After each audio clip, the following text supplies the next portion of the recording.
What's the good word, y'all? DKB here. So we are starting to dive into draft season, and Pro Football Focus actually detailed who was the most selected college football player for the New York Jets in round one. And hopefully we get these in continuous rounds as things start to progress. But we are looking at a member of the offensive line, which is excellent news for all of us.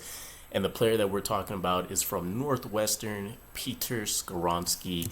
And I can tell you I didn't know a whole lot about him other than he's one of the top-rated tackles going in. But after checking out plenty of scouting reports, piecing together a bunch of stuff, and seeing a lot of the pro comparisons that I've been getting, I'm very excited about the prospect of this guy landing with us.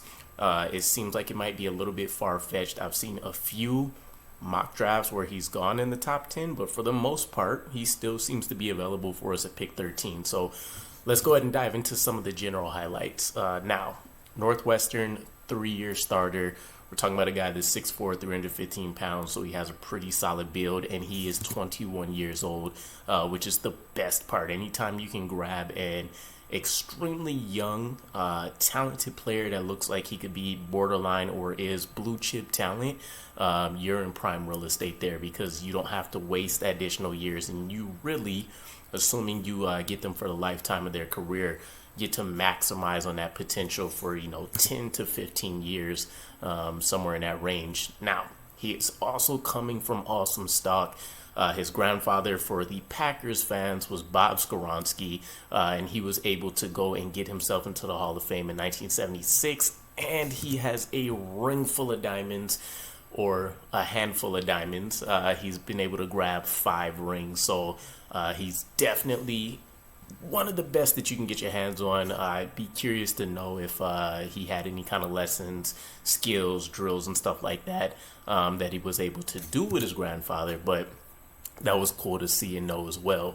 Now, over the 3 years, he's been able to play in 33 games of starting experience, and it started off in a wild manner because Rashawn Slater, who was one of the unheralded draft picks from the Chargers, who was able to go out there and dominate right away, he filled in for him during the 2020 COVID year, and he was able to kick a lot of behinds right out of the gate. So for his career, over those 33 games, he's allowed a whopping 5 sacks, to let you know how proficient he's been. And he's had some very talented defenses and teams that he's played against, most notably from the 2022 season as well was Ohio State. So that lets you know exactly the kind of caliber of guy that you're looking at. You don't have to worry about him being a small school guy that hasn't really seen anybody of notoriety. He's kind of seen it all, done it all, and he's shown out that he can be a top tier guy, somebody that anchors.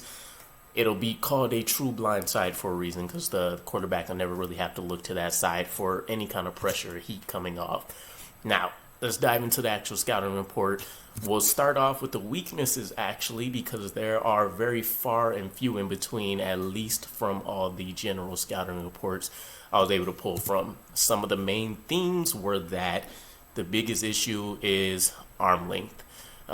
This may lead to a positional move, so a lot of people are projecting that he may be a guard or a center in the NFL, which is also something that's awesome to hear in some manner, because he's never played any of those positions. All of his experience has come at left tackle, and so they imagine that he's a plug-and-play starter at all 5 positions, both guard spots, center, and right tackle, where if they don't move him inside, they will project him more so on the right side. But he has small arms, 32 inches.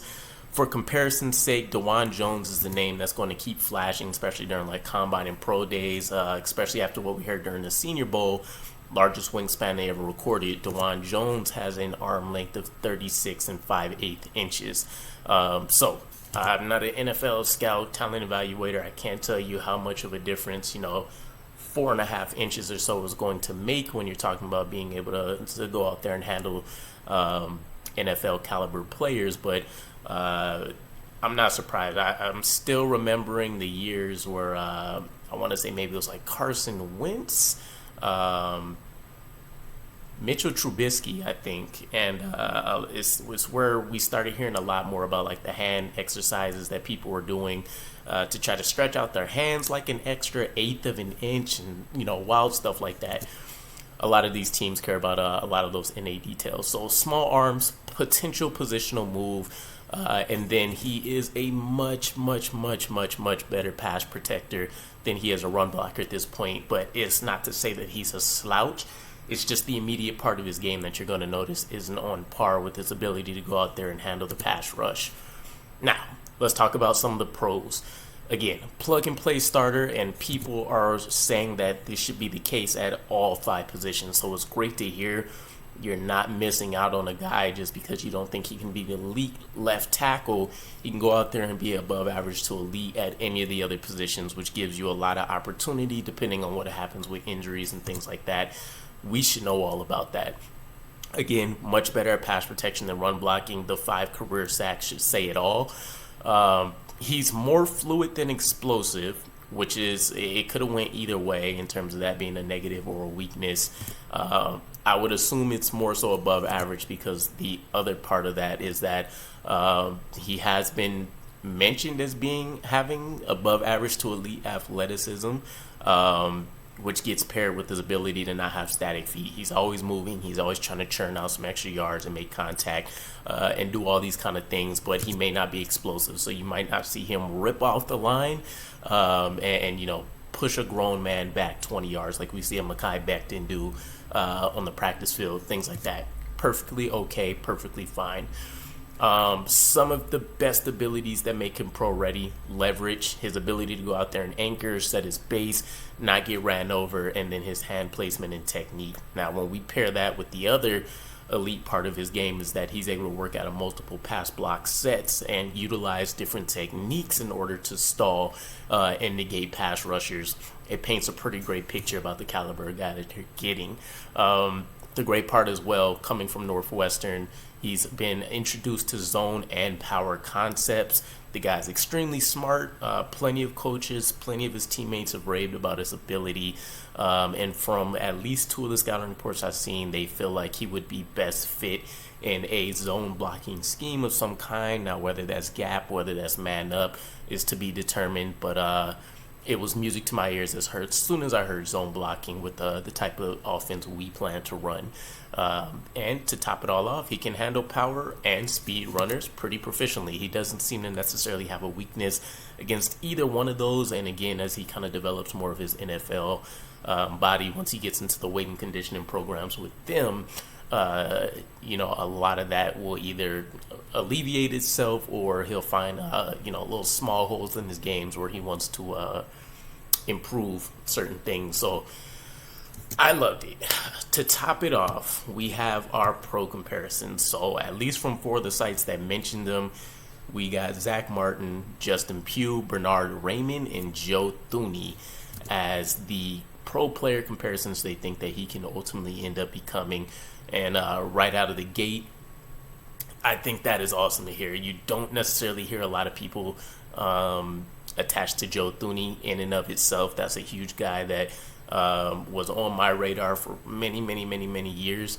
And so it's great to see. It's also a little bit of a mix between like guard and tackle. And so you kind of start to see the idea of the versatility there. But let me know what your guys' thoughts are. Peter Skoronski, the #1 most selected player in mock drafts, at least according to Pro Football Focus and the data they recorded, to the New York Jets. It's starting to look like a bit of a dream that we land a guy like that at number 13, especially considering there wasn't a long list of weaknesses that we looked at. But let me know what your guys' thoughts are, and I'll catch you again. Peace.